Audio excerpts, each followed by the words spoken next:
কোটা আন্দোলন বোঝাতে যেটা কোটা ছিল বাংলাদেশে যে মুক্তিযুদ্ধে যারা লড়াই করেছিলেন তাদের নাতি সহ বা তাদের পরিবারের একটা অংশ তাদের জন্য সংরক্ষণ, ঠিক এই সংরক্ষণের বিরোধিতা করে সাধারণ মানুষ যে চূড়ান্ত পর্যায়ে আন্দোলন নেমেছিল 2024 সালে মে জুন জুলাই থেকে শুরু করে সেই আন্দোলন একেবারে চূড়ান্ত পর্যায়ে গিয়ে পৌঁছায় এবং ঠিক তারই মধ্যে বেশ কয়েকটি বিচ্ছিন্ন ঘটনা, সেটা রংপুরে হোক, সেটা ঢাকায় হোক বা আবু সাইদের হত্যাকাণ্ড হোক, বিভিন্ন ক্ষেত্রে বেশ কয়েকটি ঘটনা গোটা বাংলাদেশে আরও জনসমক্ষে সেই আন্দোলনকে আরও বেগ দেয় এবং ঠিক এই বেগের মধ্যে কোথাও যে রাজাকার, কোথাও যে পাকিস্তান লুকিয়ে রয়েছে বা আমেরিকার একটা শক্তি লুকিয়ে রয়েছে, সেটা কি তিনি তবে বুঝতে পারেননি?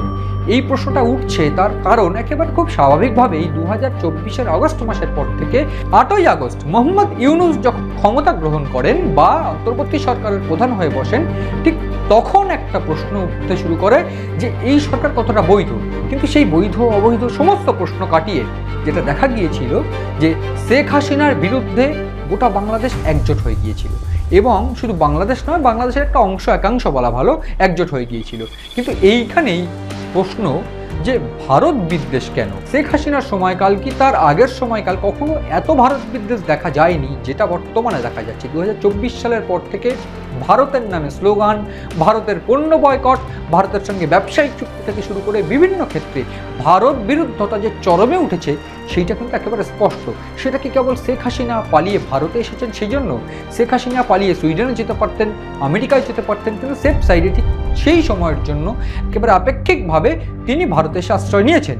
এটা একেবারে অসত্য নয়, এটা চরম সত্য এবং ঠিক এই মুহূর্তে দাঁড়িয়ে ভারত যে তার পাশে, এটাও একেবারে কিছুটা হলো আবছা কুয়াশার মতো স্পষ্ট।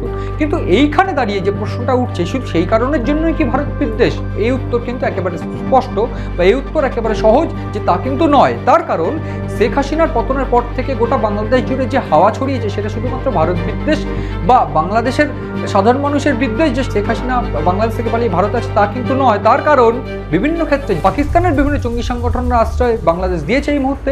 তাছাড়াও ইউনূসকে দেখা গিয়েছে বিভিন্ন ক্ষেত্রে পাকিস্তানের জন্য ভিসা ফ্রি এন্ট্রি করে দেওয়া বা অন্যান্য ক্ষেত্রে পাকিস্তানের সঙ্গে যে আরও ক্লোজার হয়েছে বা আরও ঘনিষ্ঠ হয়েছে পাকিস্তানের সঙ্গে বাংলাদেশ, এইটা কিন্তু স্পষ্ট হয়েছে আরও মাস কয়েক যেতেই। এবং ঠিক তারপরে আমরা ইতিমধ্যে যেটা দেখতে পেয়েছি, বাংলাদেশের মাটি ব্যবহার করে ভারতে হামলার ছক, জেলাস্কারি তৈবা সহ বিভিন্ন জঙ্গি সংগঠনগুলো, সেই বিশ্লেষণ বা সেই চিত্রটাও আমি তুলে ধরার চেষ্টা করেছিলাম। ঠিক তার পাশাপাশি আমরা এটাও দেখিয়েছি যে কিভাবে জঙ্গি সংগঠনগুলোর পাশাপাশি এই বাংলাদেশের আইএসআই বা গুপ্তচর সংস্থা কিভাবে সাহির শামসাদ মির্জা অর্থাৎ পাকিস্তানের একজন মেজর জেনারেল এবং উচ্চপদস্থ কর্তা এবং তার উপস্থিতিতে পাকিস্তানের যে আইএসআই গুপ্তচর সেইটা ঢাকায় আশ্রয় পেয়েছে। এবং ঠিক এই যে চিত্রগুলো ফুটে উঠতে শুরু করলো, সেইখানে প্রশ্ন উঠতে শুরু করলো যে ভারত বিদ্বেষ কি তবে শুধু হাসিনাকে রেখে দেওয়ার জন্য?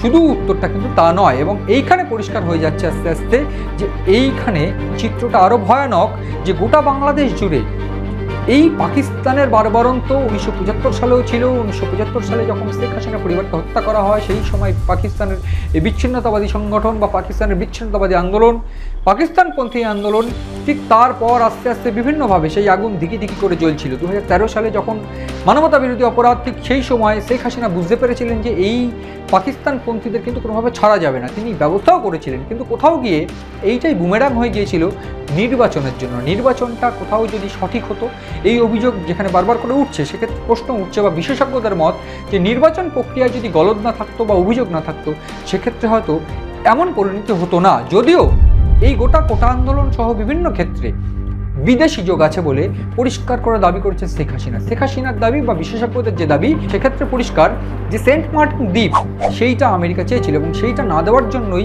এক্ষেত্রে একটা বড় ফান্ডিং আমেরিকা করেছে এবং সেক্ষেত্রে পাকিস্তানি জঙ্গি সংগঠনগুলো এক্ষেত্রে পরিষ্কারভাবে অত্যন্ত পরোক্ষভাবে যোগাযোগ এবং অত্যন্ত প্রত্যক্ষভাবে যোগাযোগ।